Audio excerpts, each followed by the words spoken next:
all train services at the Jaisalmer Railway Station are set to resume. So, all train services at the Jaisalmer Railway Station are set to resume. If you were travelling to or from Jaisalmer, you can now be informed that train services are going to open there, and that is a statement that has come from the Union Railway Ministry. All right. Before I get you a whole flurry of other information, let me open up this conversation to General Kohli, General Parehar, and Mr. Nigam. General Kohli, let me come to you first. Let's take an overall assessment, because here we are. Obviously, for a lot of people in frontline places, seeing intense bombardment, there's a bit of relief. There will be some people who are, missing the satisfaction of, really having hammered it home, and, having a 10-wicket victory in 5 overs. So I can appreciate that also. But overall, what is your assessment now that we know that there is, for now, a ceasefire in place? Yeah, good evening, Rishabh. You see, today in the morning, the 6 airfields of Pakistan, the way they were hammered, my sources tell me that very serious losses they incurred, especially in Raim Yar Khan. Their assets were there on ground, and probably that led to their showing the white flag when the DGMO called our DGMO.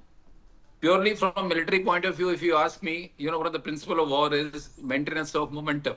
So that is the ideal time for us to hit them harder when they are weakest.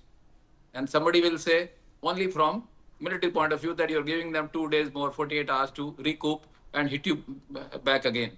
But when you look at overall picture, you see, firstly, by Monday, the contours of agreement will be clear. Are they handing over these 4 terrorists, 5 terrorists who came to Palgaon to us? What happens to Indus Water Treaty? And so on and so forth. Only then we'll know how effective this whole thing has been. But you see, 22nd April, this whole thing happened. And thereafter, PM made that statement. And whatever aims were laid, that we have achieved. We have not declared, we didn't say that we are going to dismember Pakistan, or we are going to remove terrorism from the earth. We didn't say this. So the perpetrators of this terror, those who are behind this, they have been adequately punished. A new example, new standards have been set. The bar has adequately been raised. So to that extent, we have achieved our aim. And since we are a developing economy, 5th, now going to become 3rd, Pakistan is nowhere with us. So it makes sense that we focus this side, having taught them this lesson. Yes, had it been slightly harder, like tonight or something, further punishment to their military assets, the position of Munir would have been that much weaker, and we would have enabled precipitation of the gentleman from his position. In any case, the way things have happened, he will lose his face, and it may be change in regime or whatever happens there in his army, that remains to be seen. But one thing I want to say, these 3-4 days, whatever has happened, the nation has shown lots of unity, lots of kind of consolidation of all efforts, and everybody was standing behind the government. Yes. Though we have said this, hereafter, if something happens, it will be act of war. But then it remains to be seen how much people will, the way our politics is, how much people will support the government. Now, one point is very important.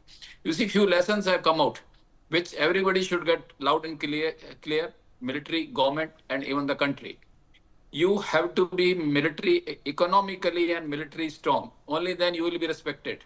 China has not fought a war since 1979, just because they remain economically and military strong. So, and internal position would have been known to the people who are serving. Certainly, we need, say, more. There was a time when the Rafales were bought. There was lots of resistance. Why are we wasting money? And all kind of kickbacks and whatever was going on. If even today, if we had more UAVs, more sort of S-400s and more missiles and these things, our position would have been different. So I'm sure in the time to come, these lessons will be kept in mind, so that we remain strong. Basic idea is that we should be that strong that nobody touches you. Nobody does terrorism with you. Why don't these terrorism take place in China? So I hope these lessons will be learned. Okay, fair enough. Just stay with me.